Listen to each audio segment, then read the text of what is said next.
fortunately or fortunately, we were not able to. So you're blessed to see my mug right now, getting off right out of the gate here. Peter Schrappen, your co-host of Seattle Boat Show Live with the Landons and Mark Bunzel. So Mark, I screwed up the intro. I had one job and that fell through the cracks there. So there you go. That's okay. You did a great recovery, and I was worried you were going to sing, but it sounds like we made it through that. Yeah. Oh, yes.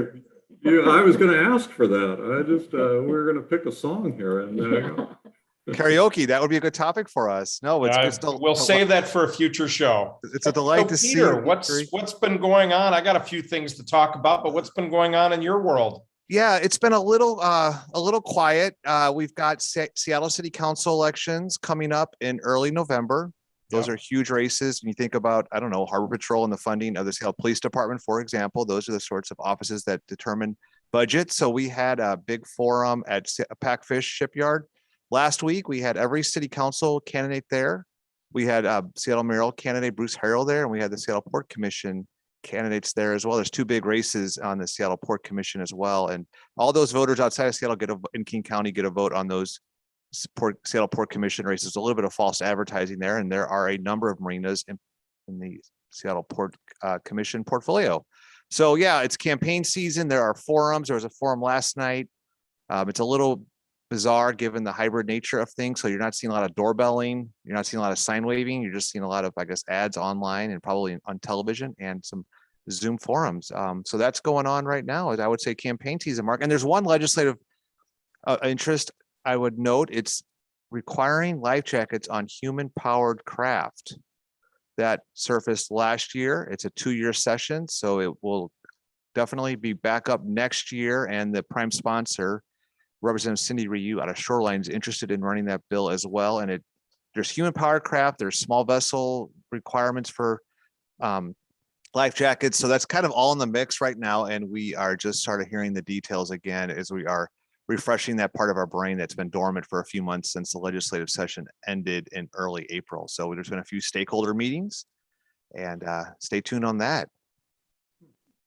Well, I had an interesting week on Tuesday. I was invited by the city of Des Moines. Then Leonard, Lorena, and I have been doing some work for the city on the marina down there.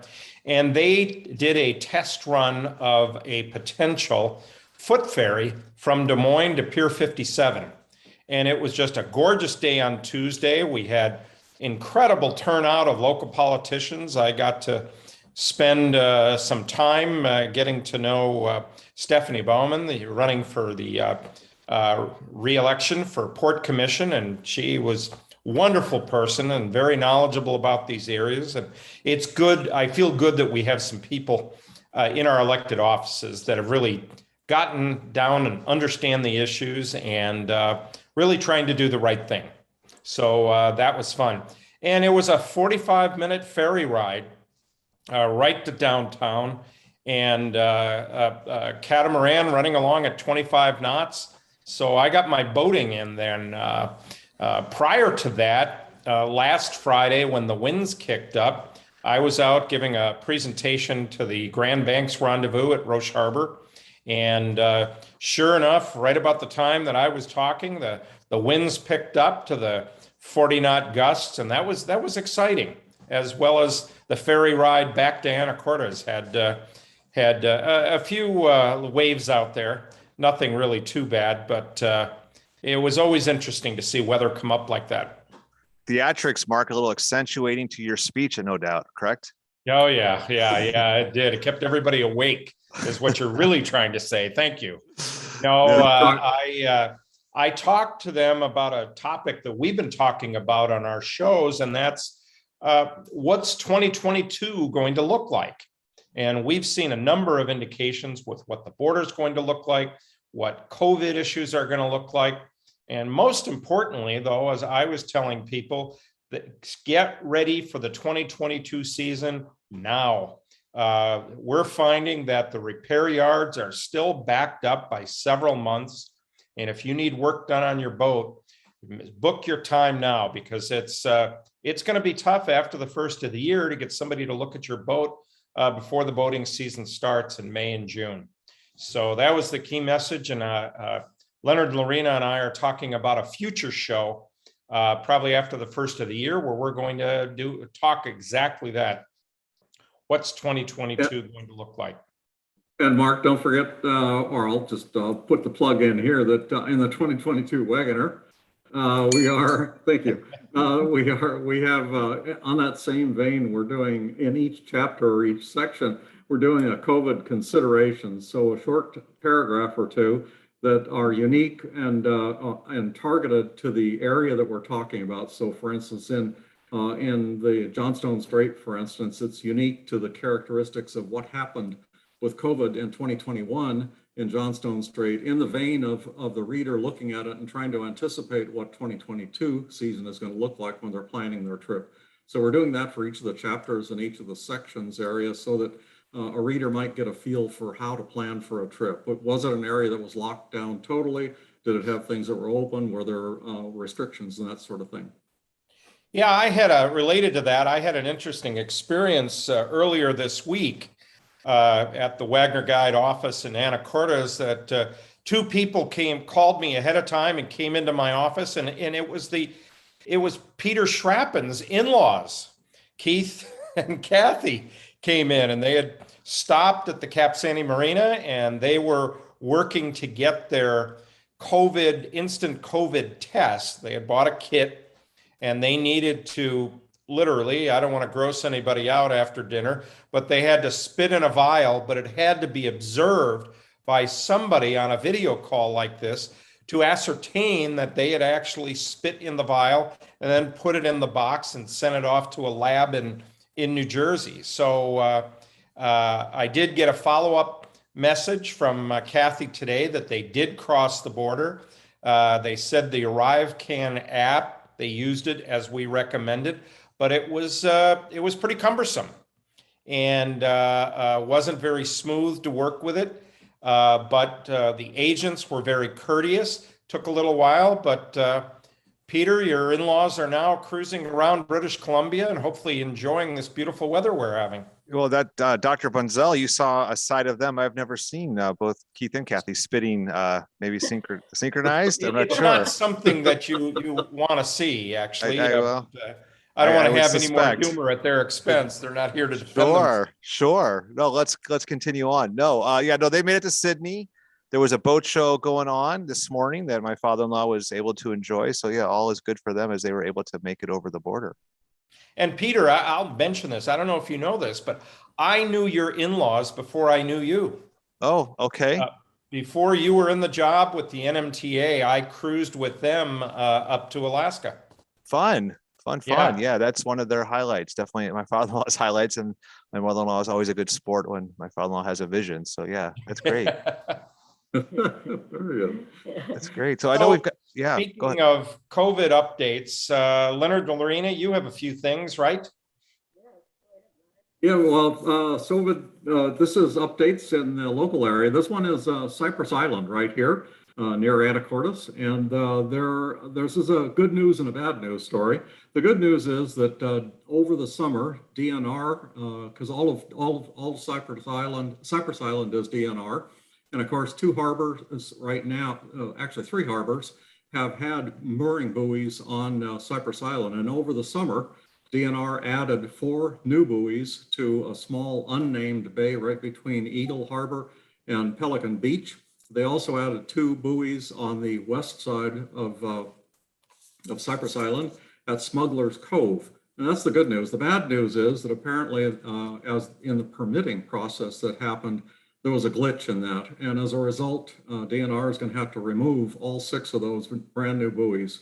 It's unfortunate, and apparently DNR, based upon the problems that came out of the permitting process, they're not going to pursue a permit or re-pursue a permit in order to put those back in, which is a bad thing. But we're going to try to pursue that, see what the problem is, and see if we can't help in some way to get the buoys back in there, because we definitely need some new buoys and more buoys. Lorena? Leonard, please send me more info on that one. That's something I would like to play a role in, and same with our friends at the Recreational Boating Association of Washington. Yeah. Very good. That was one of them.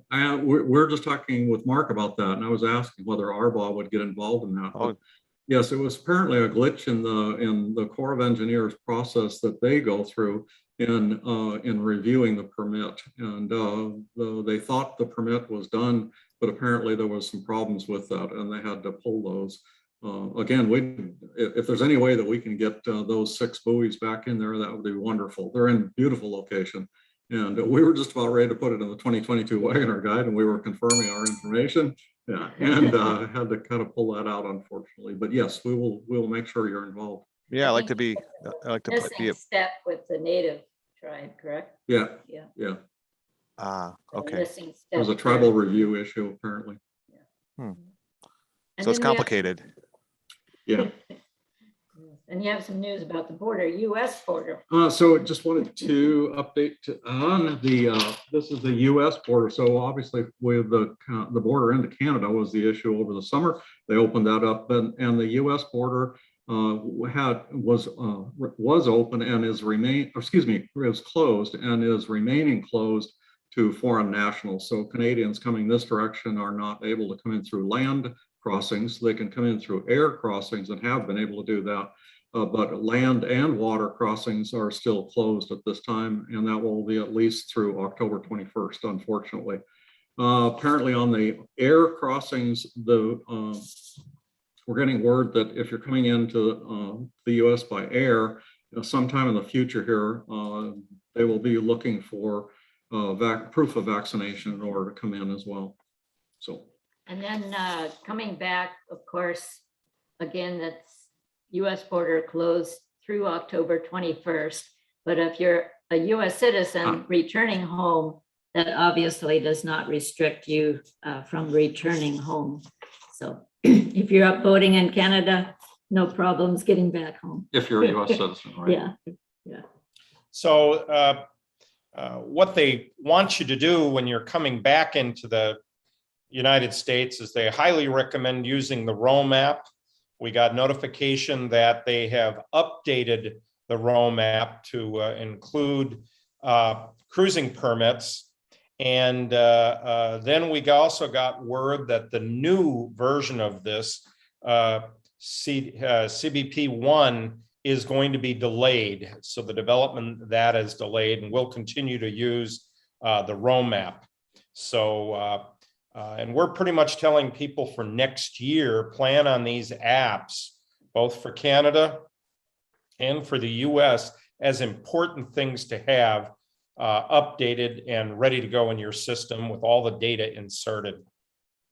So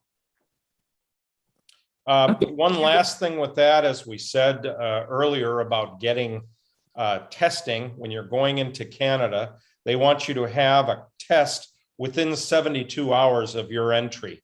And we're getting reports of different people having a difficult time finding places open for travel tests. In other words, if it's a medical reason, you can get a test fairly reasonably easy, but the travel tests are a little harder to get. We've also heard that some places that are doing it, it can cost $160 or $180 to have a COVID test to use to go into Canada. So if you are planning on doing some fall cruising into British Columbia, consider that you're going to need that test within 72 hours of your planned entry into Canada.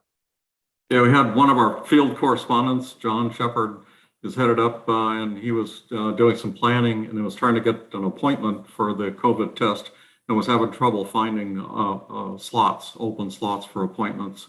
And we did another one of our field correspondents, Bob Posey, just reported that they got a COVID test done at Bellevue Community College. That was very easy. Said it was a drive-through, 2 lanes, and about 15-minute wait to get that test. That one sounded like an easy one, and no appointment, just show up. But indeed, we're and multiple sources, as you mentioned, Mark, that people are reporting that's part of the difficult part of getting across the border right now is getting that test done. Yep. And these kits are hard to find. I've heard that you can find them at Costco and Walmart. Then I've also heard that they've run out. And interestingly enough, in researching this issue, the FDA has categorized these kits as a medical device, which sets a higher standard. And there are groups that are trying to get this recategorized as a home test. And that way, some of the manufacturers of these tests that are in Europe can begin to bring them in, and there will be many more tests available and on the market. So this is going to be a changing topic, and we'll keep you advised because we'll be staying right on top of it as we learn more about it. Before we introduce our guest, we have one more news item from BC. There's proposed legislation for large foreign cruise ships to bypass Canada ports. And right now there are 2 US bills proposed. One was proposed by Alaskan Senator on September 15th, and that would allow cruise ships carrying more than 1,000 passengers bound for Alaska a permanent exemption from Passenger Vessel Services Act. And this act was a bill, or is a bill, that says that foreign-built ships are not allowed to carry passengers between 2 US ports without a stopover in a foreign country. And of course, this has consequences for Alaskan businesses that puts them at the mercy of the Canadian government. But by the same token, Canada, of course, wants the economic benefit of having the cruise ship stop. In Victoria, for example, they receive $143 million a year to Victoria's economy, and of course, jobs when the cruise ships are stopping there. Again, as we remember, cruise ships were banned from BC during the initial part of the COVID-19 pandemic, in fear that the COVID would be spread through cruise ship stops. So this was temporary, and it's slated to be lifted November 1, but this proposed bill would make it permanent. So it's an issue on both sides of the border. It's been raised with the Canadian ambassador to the US, and of course with Prime Minister Justin Trudeau. It'll be interesting to see what comes of that, and we'll keep you posted.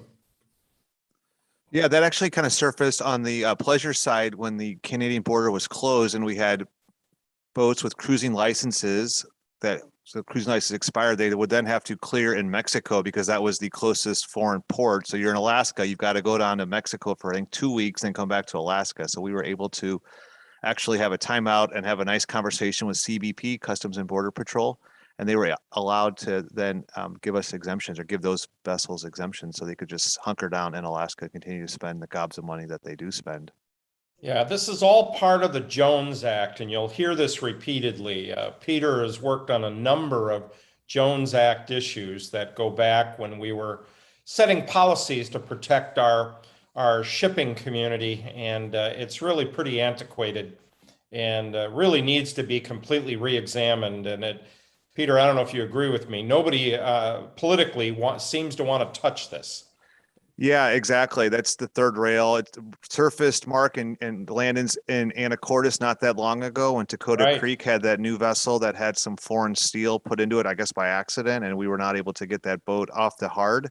Eventually, through some lobbying, they were able to find a waiver or an exemption, and that vessel has now been set free. But yes, it can. There's more people who love the Jones Act than want to poke holes in it. So it's a tough one. It's a tough boulder to move, Mark. No doubt about it. Yeah.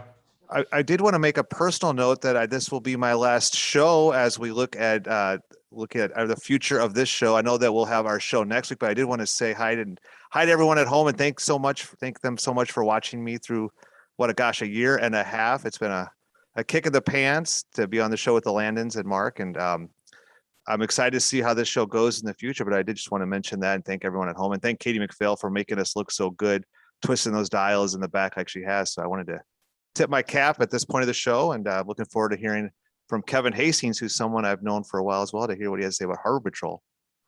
That's a great segue to our guest. Is that our guest? Is he on tonight?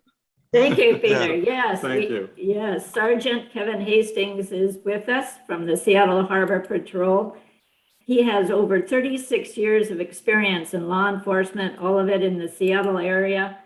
He's served nearly 25 years in the harbor unit, both as officer diver and again as sergeant diver.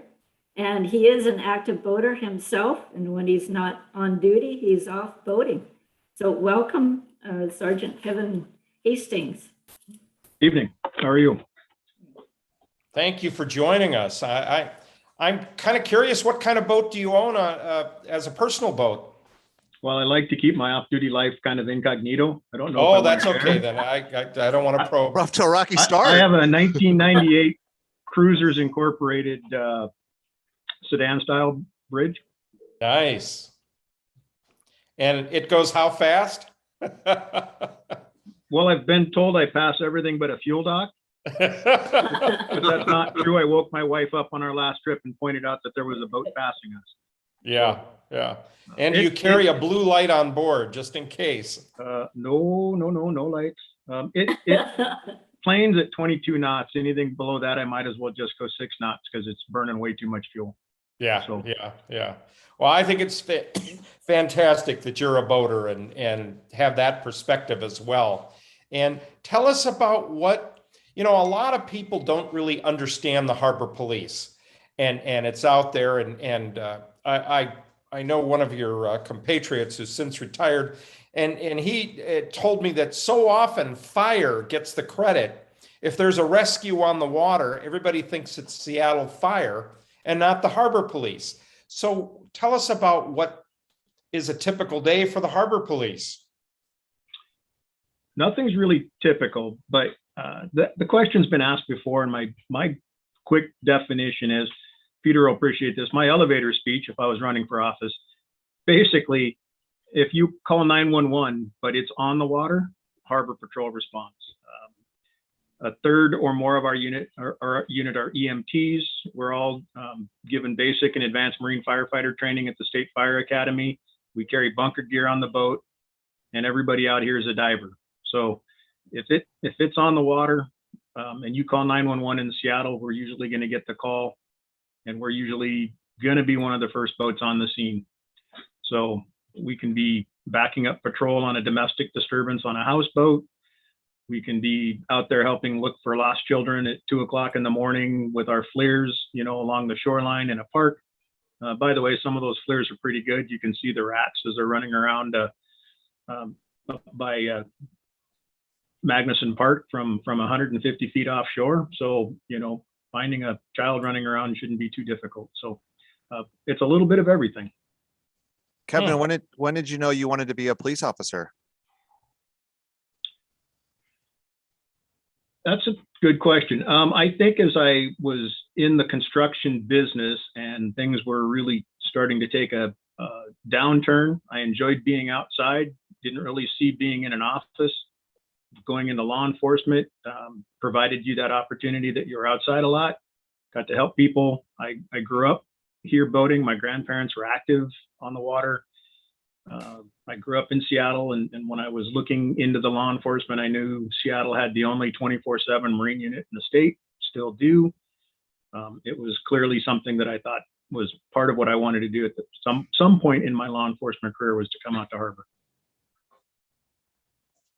So tell us about when you some made of that transition into the harbor patrol, what was involved with your training for that on top of your police training? We operate what we call a duck school. It's a 30-day in-house training for wannabe harbor officers. It is basically meant to determine if they're going to have the aptitude to do the job, because you can't really master what we do in 30 days. We have 8 or 9 different platforms, different operation systems, different fire suppressions on different boats, the diving. But, not everybody is cut out to be on the water. We've had people come into our training and turn around and say, I don't like it. It's cold. We do the training in February so that, make it look like it's going to be a summer day every day. But some people they find out it's not for them, which is good to learn then rather than when you get invested. But we put everybody through the training. When an opening comes up, you get to come out, and then you spend another, really, it takes about 2 years to become fairly competent at almost everything we do. You know, you can't teach somebody how to operate a boat in 30 knot winds. You got to wait till that happens. It's true. Hopefully they've had some 20 knot winds before we get to the 30 knot winds. So it's on the job. We teach most of it in-house.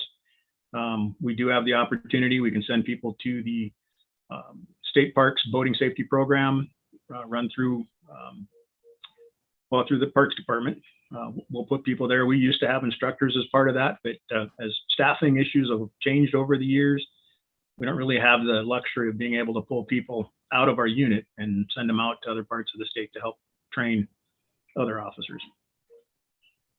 And right now, there's how many officers in the Harbor Patrol? Right now, we're at, I want to say, with sergeants, about 16 or 17 right now. And that has to be scheduled out to a 24/7 schedule. Yeah, we have 4 squads.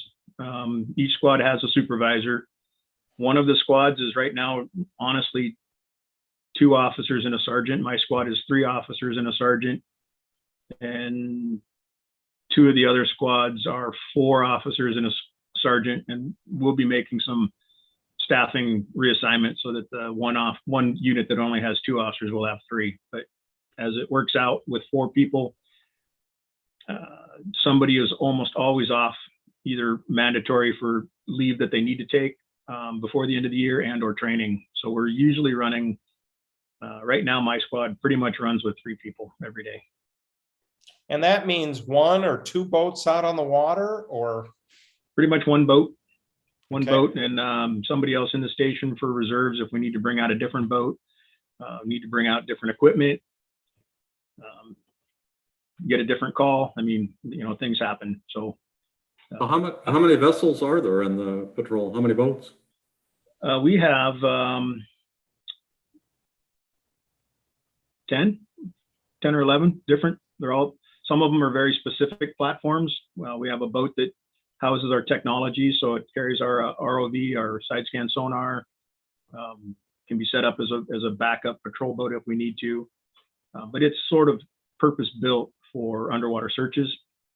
We have a couple of rigid hull Zodiacs. They're kind of like a motorcycle on the water, so it's used for rapid response, low wake, rescue, recovery, or enforcement patrols when we have time to do that. Summertime, you know, people speeding around in Union Bay, not waiting till they get all the way out to Lake Washington past that last buoy, which does a lot of damage to the homes along the shoreline there, or just here in Lake Union or the Reach. It's easier to chase somebody down with one of those boats than taking one of our large patrol boats out and having to run. That puts out a pretty good wake. We try to avoid that unless it's a life safety issue. And the waters that you patrol are obviously the lakes and Elliott Bay and what? Keep going. So we have the responsibility for all of the shorelines in the city of Seattle. So from just down by Brace Point in West Seattle in the saltwater, up to Richmond Beach almost, in and up to the Duwamish, to the 16th Avenue South Bridge, all of Elliott Bay in the locks, all of Lake Union Reach, Portage Bay, Union Bay, and then almost up to Kenmore on Lake Washington side, and just about to Renton Airport on the other side. So south end. So it's about 220 miles of shoreline. And your main facility is on the north end of Lake Union, is that correct? Yes. Yep. And we'll take a boat up to Green Lake. We have some conflicts from time to time between rowers and swimmers. So we'll get some complaints. So when we have the staffing, we'll occasionally do some patrolling on Green Lake as well. Huh. Not very often. In my research, Kevin, I've learned that you all have more funding than you know what to do with, as well as staffing. It's awesome. How did you handle that? Oh, wait, I got that wrong? Was your research a thought in college? Or exactly, an aspiration. Yeah. No, so what's going on with the funding of Harbor Patrol? It's been in the news. Arbaugh, NMTA, others have written an op-ed recently, which I can put in the chat. It's really a tough issue because we love the Harbor Patrol. We love boating safety, and we love the fact that you're out there patrolling, but hearing that you're half-staffed and the city is looking at cutting budgets, there's a lot going on there. Yeah, Honestly, that's way above my pay grade, fortunately for what I like to do. It's a difficult challenge. Part of, I think, our staffing issue out here really falls to the fact that we've just lost a lot of officers. And while they are, I think, getting some folks into the academy, it takes almost 9 months to get somebody through that process. And if you're losing more than you're bringing in, we're always going to have a negative number. And we're a small unit. We can be easily overlooked until something on the water really happens, and then in which case we're behind the 8 ball. But we're no different than almost every other unit out here right now. Everybody is really hurting to put officers on the street or to respond to calls. Well, Kevin, could you share some experiences you've had without quote naming names, but it helps us understand the importance of what you do and some of the things you respond to. I wish my wife was here. She remembers my stories way better than I do. It's, it's been a long career, but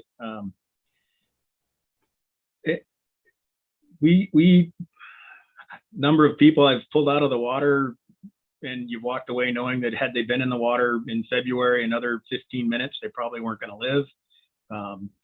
From capsized small day sailors or falling off their boats. We did an assault case where somebody hit a boat at a dock, boat took off, another person chased him down, jumped from one boat into the other boat under high speed, assault in progress. Had to board that boat underway too because he wasn't yielding. So we send our folks back to FLETC to do some training on dignitary protection and high value asset protection, which gives you that ability to come alongside a moving vessel, offload people if you have to. Hey, we've had some great times practicing in the event of a hostage situation on a state ferry, where we practiced driving the boat right up to the car deck on the back at full speed, offloading SWAT officers onto the boat while the helicopters repelling other SWAT officers down on the deck. Those are always fun, particularly at night when you can't really see. But that's training. So far, we've never had to use that. Although I was working when the person stole the Victoria Clipper that one day after stealing a bulldozer. That was a few years ago. That always makes you scratch your head. Was that the Barefoot Bandit? No. He was in prison at that time. It was somebody else. No. I remember part of the networking, because I've been around for a long time. I have friends in the marine business all around, and we had an incident of a suspected domestic abduction, possible homicide. Suspect was leaving on a boat. They called us. It's kind of like, well, wished you would have called earlier. We would have been looking out the window, because if you're going to go anywhere from Lake Washington out to the Sound, you're going to have to pass the office. Contacted the locks, gave them a boat description. They gave us an idea that the boat had been out about 2 hours earlier. Contacted a few of my associates up north. We started to use detectives, get some cell phone pinging, started recognizing the boat was pretty much up off of Whidbey, was headed north. The end of that result was a formulated plan. The boat was spotted at Friday Harbor, fueling up. As it left Friday Harbor, it was contacted by agencies up there, both federal and local. Outcome of that wasn't so great. The victim had been on board, had been killed.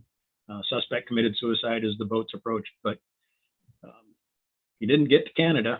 He didn't disappear with the evidence, and didn't disappear with the family's loved one. So we were able to bring closure at least to somebody. But it's a weird career. I got to be honest. Sometimes in the wintertime, you're longing for a boat just to go by so you can see another human life other than the commercial vessels we see all the time.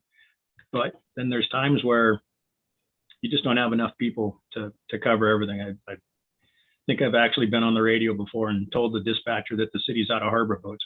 We've got every boat tied up on an emergency right now. So, unfortunately, we're centrally located between a couple of very high bridges. Not everybody dies. We get there pretty quick. We've been able to save some, but we've recovered them all to help bring closure to families. So I don't know. There's been a lot of calls. I did have fun. I got to sit there and do an interview with the guy from the Lake Union Virtual Museum about the history of the Harbor Patrol. He was a researcher. He did quite a bit of work, and I actually learned some things about incidents in the past from him.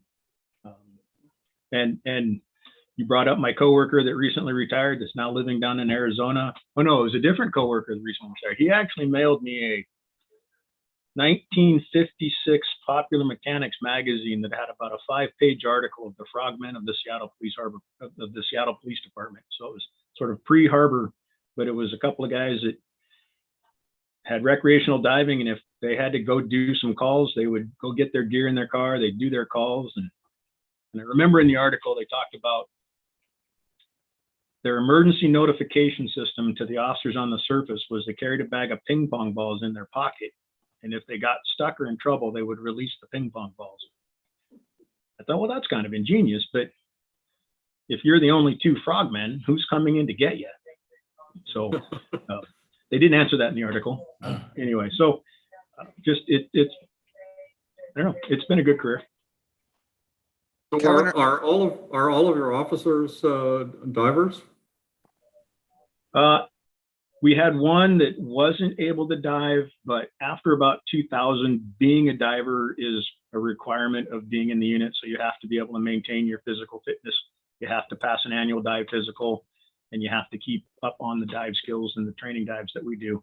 So yeah, everybody, but that one, some of the newer ones, we're getting them up to speed. It takes a little time, but they've all gotten their commercial or their recreational diving certificates and are now in the process of being trained. Kevin, are there a few things that you wish boaters knew, or are they doing just small little things that are your pet peeves? Maybe. So you know, there's always that big argument about no wake, and it creates some disturbances on the water between human power craft and power boats. There are no definitions per se of what a wake is. So to actually say there's no wake, I've watched a beach ball blowing down the cut, leaving a wake. But there is a reasonable standard. And if your wake is large enough that it can cause damage, if it can upset or overturn a canoe or a kayak, you are responsible for that. And it'd be kind of nice if boaters would look back behind them, figure out what the size of the wake is, recognize that if your boat was in that marina over there and it was pulling hard on the cleats just because of your wake, even though you're looking at your GPS on your phone or whatever and saying, look, I'm only doing 7 knots. Well, sometimes you might have to go a little slower depending upon your boat. But at the same time, bigger boats that can do 9, 10 knots and not leave that big of a wake need to slow down. It's a congested body of water. So courtesy, I mean, just looking out for the other people that are on the water would be great. And reducing your wake would take a lot of complaints and frustration away from people on the water, just by making it reasonable. PFDs on paddleboards this year. This is probably one of the worst years that I can think of anecdotally for people that don't actually have them with them. The law doesn't require them to be worn, but it does require them to be carried. And I'm not sure if it's the advent of all of the ability to buy online, and there's no life jacket sitting next to the paddleboard online so that you stop and think maybe there's safety equipment. There's no labeling that says that it's required by law, and it is a federal law. It's not a Washington State or Seattle law.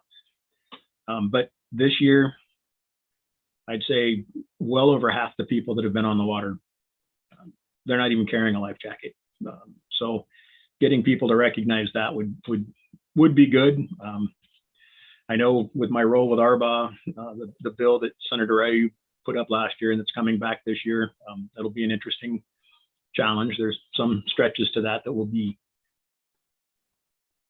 interesting. Dinghies, small tenders, there seems to be a really interesting idea that as long as it's 10 feet or under 10 horse, 16 feet or less, under 10 horse, I don't have to register it because I can call it my tender. Well, in Washington State, the law is if it's motorized, it has to be registered. And then there's a couple exceptions. And what most people don't stop and think is that here, Lake Union, Lake Washington, Lake Sammamish, they're all federally controlled waters. So it's not exempted. It has to be registered if it's going to be a tender. So that means even somebody with their little 2-horse electric motor on a $20 blow up surveyor raft that they got at, well, I used to say Pay and Pack, but that's no longer in business. So at whatever sporting goods store, technically would fall under the definition of being registered, because we are on federally regulated waters here in Lake Washington, Lake Union, the Ship Canal. And unless it's a tender, which means specifically taking your tender from a boat at anchor to shore for the purposes of passengers or provisions. Not checking my crab pots, not doing a loop around the lake because it's a sunny day, not anything recreational. You know, if you're on a non-federally regulated body of water in Eastern Washington or Pine Lake or Bitter Lake, and the engines are small, under 10 horse, under 250 watts, not capable of moving you at 10 miles an hour, et cetera, et cetera. There's a lot of gray areas there, no registration. But out here, most dinghies should be registered. And I'll be honest, it's a cheap form of insurance. It's 1/2 of 1% of the assessed value, basically minimum dollar amount, $25 to $30 a year. But we recover dinghies all the time that have never been registered. We run the hull number. We can't track down the owner. We don't know if it's stolen, if it's lost, if it blew away. They end up getting auctioned off or something. So I guess registering, just some of those little things. So, I don't know. Those probably would be the ones I think I've seen the most this year, or have had people ask, well, I don't need to do that because, and it's like, well, okay, but here's what you should be doing because this is how the law is actually written. Interesting. How about BUI? That used to be a big problem. Is it still boating under the influence? Is that still an issue? It's always going to be a bit of an issue.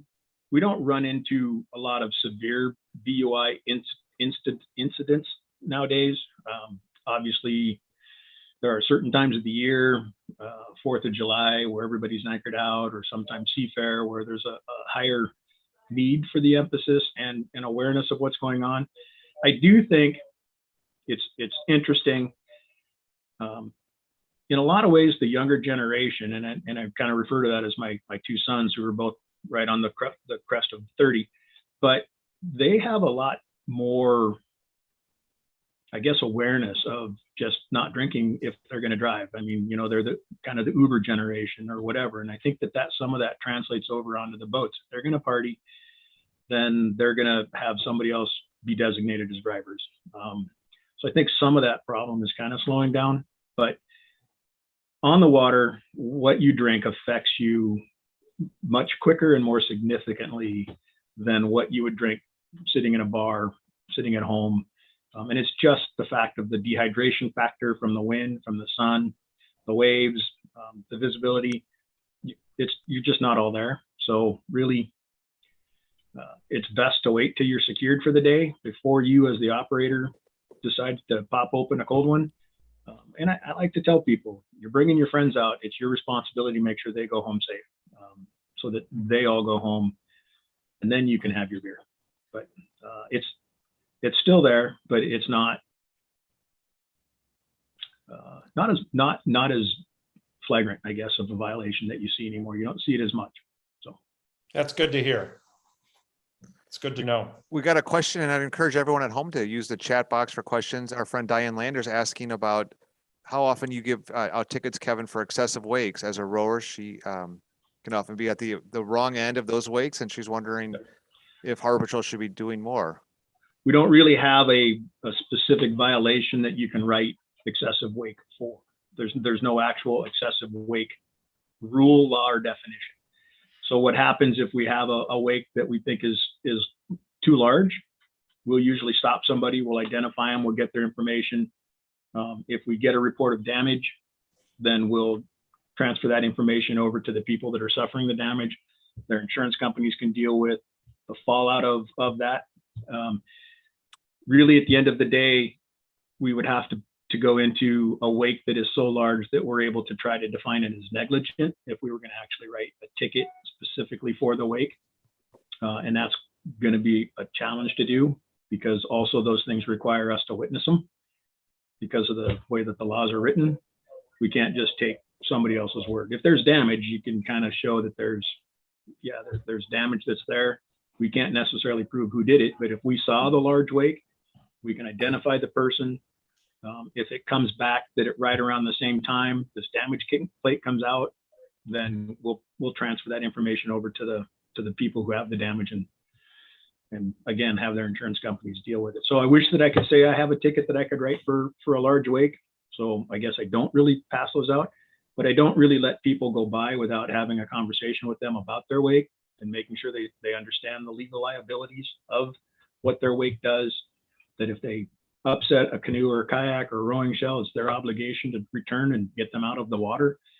They can't just blindly not look behind you. And right now, some of those, the wake board style boats, they can be doing 5 miles an hour in here and just throwing a tremendous wake. I think I read a couple of states or jurisdictions are starting to write laws that basically prohibit the use of the ballast when you're in a no wake area. I don't know how, I really don't know how you're going to enforce that with some of the new laws, changes with state laws about when we can contact people or what we can contact people for. It makes it a little bit more of a challenge, but there's got to be something. I've been out using some of our technology looking for a missing person in the last few days, and I've almost had our patrol boat rocked up on to 40 degrees. Now we're out on Lake Washington. There's no wake, no law out there for that, but man, those boats, whoever engineered them to create a wake, have done a great job. But I kind of wish we'd get away from some of those, or at least inside the lakes where the marinas are. Kevin, can you talk to how you interact with the Coast Guard, how you work together with them?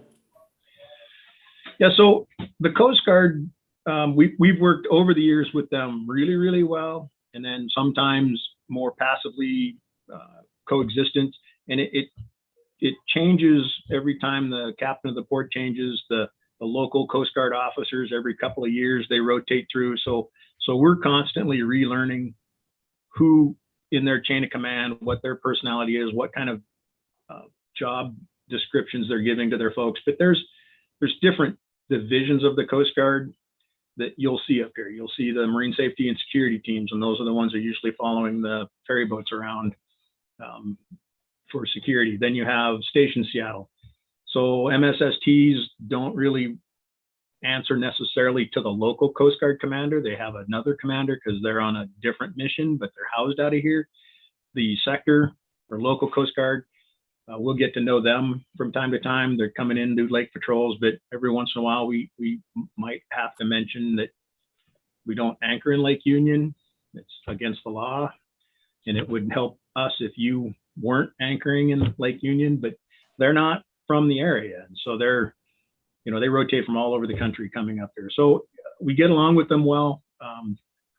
We have done training with them for specific search patterns. If we're looking for a missing person that's gone overboard on a boat, how we can work with each other using common terminology. That's part of also the training that we go through at FLETC, which is the Federal Law Enforcement Training Center in Glencoe, Georgia, to talk about safety security zones, high value asset protection details.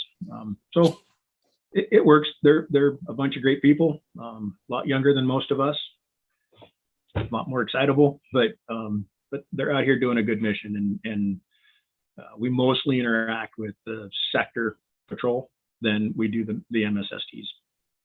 Do you respond to oil spills? Yes, we do respond to oil spills quite frequently, partly because we're already out. If we can identify the source, then we'll bring in the Coast Guard's safety team. If we can't identify a source, but we have a spill that still needs to be cleaned up, we contact the National Spill Response Center, and we'll work with them in determining the location of the spread and what kind of deployment they may want of safety booms, or bringing out the local environmental groups, or even SDOT has a response team. So I guess we're the first ones to go look at it because we're here. I do remember once we got a call from the Coast Guard to go down and inspect a possible oil sheen. It was on the end of Pier 36.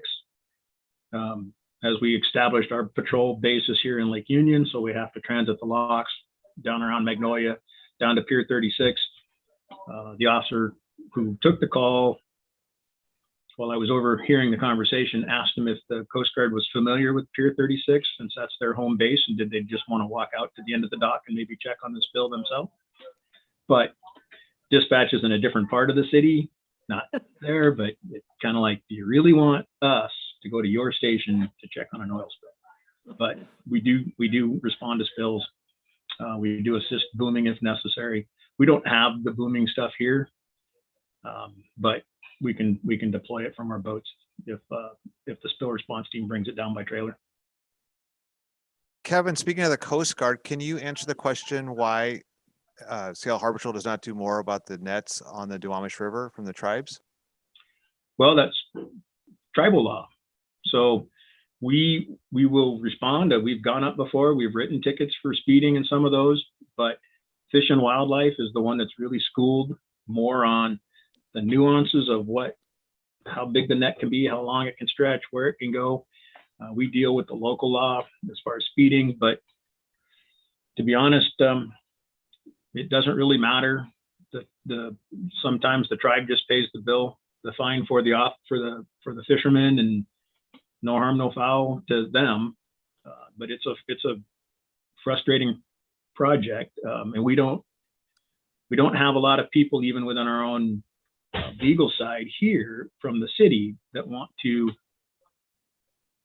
kind of unravel all of the little rules from the Bolt decision and how that all works.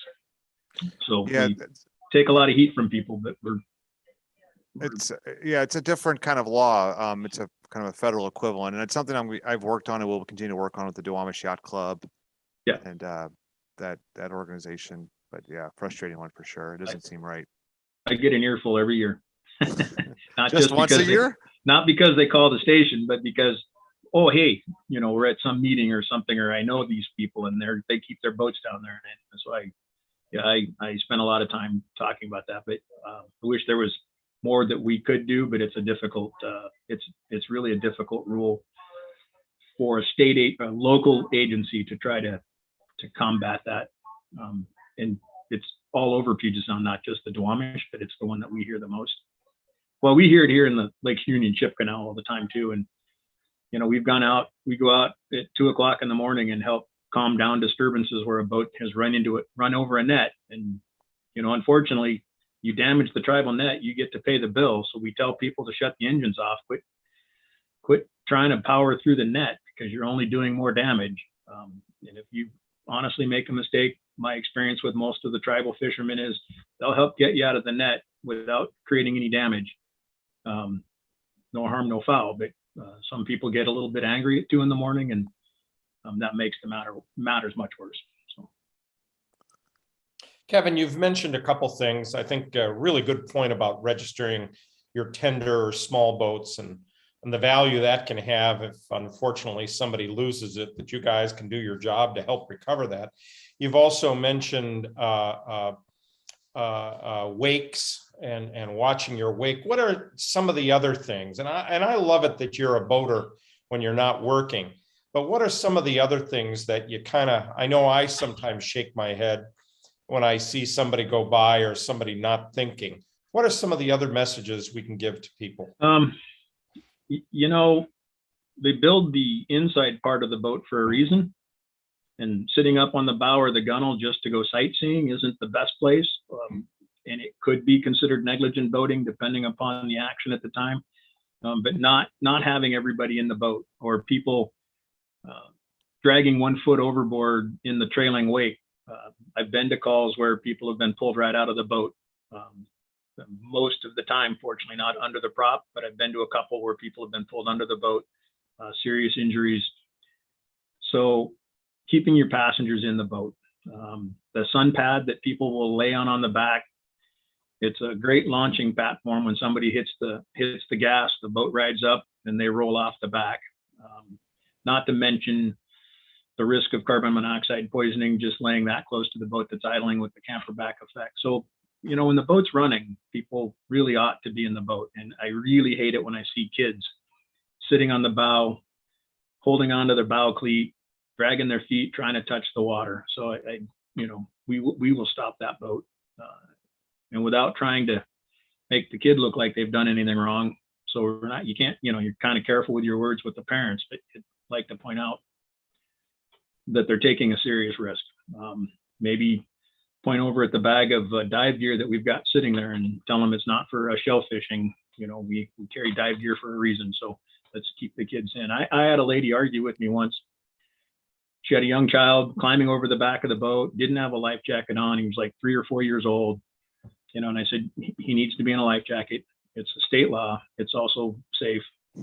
They don't swim really well. I don't want to have to go down and recover them.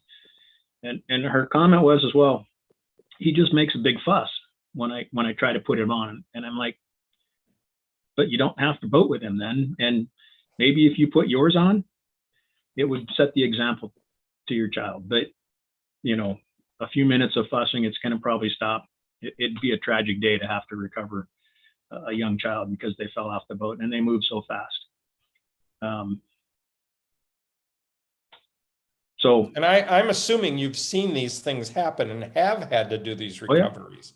Oh yeah. Oh no. We have been to some not so great. Everybody wants to help. I've been to, unfortunately, a couple of accidents where at least one fatality, no, two, where somebody towing another boat, not really familiar with how it should work. Line goes taut, cleat gets snapped, it rubber bands back, hits somebody on the boat that's doing the Good Samaritan deed. When people are towing boats, you shouldn't be sitting next to the line. Everybody should be up front, but you should. I know we want to help, but it's probably better to let somebody that's properly equipped do that tow, and everybody that's in the boat that's being helped should be back behind the windshield, sitting down. It just, it's a tough day when you go to a fatality like that, where everybody's just trying to do the right thing. People are out for a good afternoon. And that's the tough part about the job. Everybody goes, well, it's a peaceful afternoon. It's like a picnic in the park, but we're sitting on the boat. What could go wrong? Water's not vicious, but it's also not forgiving. It's not personal. We just can't breathe underwater. So. And how about our water temperatures and hypothermia? Do you see a lot of that with people going into the water, maybe off of paddleboard or slipping off a boat?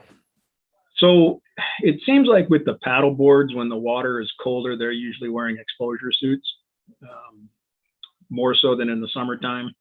The summertime, the water temperature here on the surface rises up pretty good. I've seen it up into the low 80s, but it's usually around the mid 70s in the summertime on the surface. That's still going to be cold, but the cold water incapacitation and the risks of that, those really start to kick in when you're talking about water that's 50 to 55 degrees or colder. And there's a couple of stages. First thing that happens when you fall in unexpectedly is that you have an involuntary response and you start hyperventilating because you're cold. And if you don't get that hyperventilation under control shortly, you're going to pass out. Second thing that they'll tell you in water under 50, and there's a professor of physiothermology up in, I think it's Ottawa, who's done years of this stuff. Right. Just look up Professor Popsicle, because I can never pronounce his name. But the second part is that after you get your breathing under control, you have about 10 minutes of meaningful movement for self-rescue before your body starts to protect itself by shunting the cold blood in your arms and your legs. You lose your fine motor skills to be able to swim, to turn on a radio, to put on a life jacket, which is hard to do in the water. And then you have about an hour or more before hypothermia. So I think his famous line is that, in water 50 degrees or less, you'll be lucky to live long enough to die of hypothermia if you're not wearing a life jacket. That cold water incapacitation, cold water shock will do you in before that. I've talked at my yacht club about this. I've talked at lots of training things. My wife wears her life jacket on the boat. People go, well, can't she swim? I said, well, she can, but she'll tell you, why should she? If she were to fall off, she knows I'm coming back. So she's just going to float. No point. I also used to tell people, if we knew we were going to fall off the boat in 2 minutes into cold water, we'd put the life jacket on now. But we just don't know when that's going to happen. So better to avoid the rush. Newer life jackets are very comfortable to wear. I wear one whenever I'm operating my vessel and I'm going to get away from the cockpit enclosed area of my boat. If I'm up on the bow or if I'm out on the swim step. You know, the other thing that people don't think about, and you see this a lot, they maybe put the boat in neutral, but they don't bring it to a stop. And then you see them step away from the helm and they're starting to lean over the side and they're throwing lines, they're putting fenders up. If you fall off and that boat's drifting in a knot and a half away from you, Mark Spitz maybe, or what's the younger, more popular swimmer, Mr. Phelps. Mr. Phelps might catch that boat, but for the average person, if that boat's moving away at a knot and a half, you're going to have a hard time keeping up with it. And then the next question that I have to boaters is, how are you going to get out? Because I know even in my case, my boat, the boarding ladder is covered by the tender. You have to take the tender off the boat to lift the hatch to get the ladder out. So how are you going to get out of the water if you fall in? And my wife's not pulling me out. So we have a rescue webbing that I carry, and I just tell her, just wrap it around my chest, hang it on a cleat. I'll live long enough for the Coast Guard or the police to get here. I'm going to be really cold, but as long as I don't sink, you don't have to pull me out of the water. So do you have the plan? Have you even thought about, how do I get out of the water if I fall in by myself? You know, if you got a nice outboard, you know, and the engine's not running because you had your safety switch on and you stepped away from the helm and it killed the engine, that's great, because, you know, you can use that little tilt button on the motor, stand on the skeg and lift yourself up to your boat to get out of the water. But if the prop's running, how are you going to do that? Just different things. But you see it even here in the lake all the time. People, they put it in neutral, but they don't actually bring the boat to a stop. And it's cruising down the lake. They're not paying attention. The canoes and the kayaks are going different directions. Stand-up paddleboard might fall off. I guess the other new thing, going back to the changes, people not paying attention to the lighted buoys for the float planes as they're coming in, or the seaplanes. They'll sit right there tied to the buoys, the lights flashing, and Kenmore Air is trying to land, and you're going, could you move left or right? Could you give them the space to get in so that they can continue to run their business? It was an interesting year this year, more so than in the last couple of years. And it's just kind of an explosion of people getting on the water, and I guess probably not traveling away from the area. So finding the recreational activities right here in the city. Interesting. Kevin, this has been fantastic, and we try to deliver the safety message in our seminars and at the Seattle Boat Show, and using a life sling and having a way of pulling somebody out. If you get the life sling to them, what's the next step? Getting them out of the water. So I take your words to heart and appreciate everything you do, and that you guys are out on the water. And we, as Peter has said, we're all for the funding and making sure the Harbor Patrol can be out there helping us just in case we do get into trouble. So we appreciate what you do. Thank you. Appreciate that. Wave at us when you go by. We wave back. You know, the funding is the first step of the question. Like I said, I think some of it's there.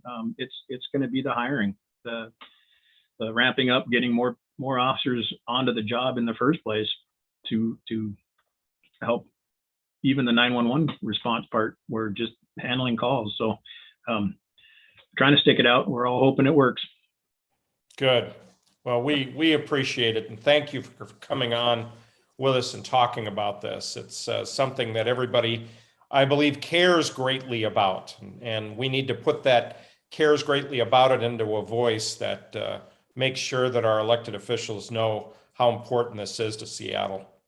Well, I'm, like past Commodore, part of RBOB, active boater my entire life. I mean, this job is sort of custom built for my passion. So that sort of makes it not a job, right? Find something you really love doing, and then you never work a day in your life. But it's been more of a job this past year, just because it's worrisome when you are sending out just two people on calls and we have no other people to come back us up. So in King County's battling the same issues Mercer Island, Port of Seattle. It seems like there's a lot of us out here, but there's not. So hopefully we get that turned around. So thank you. Understood. Great.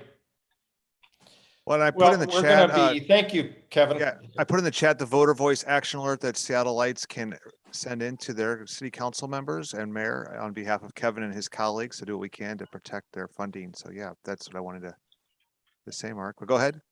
Thank you for putting that up there. We have an interesting show lined up for next week.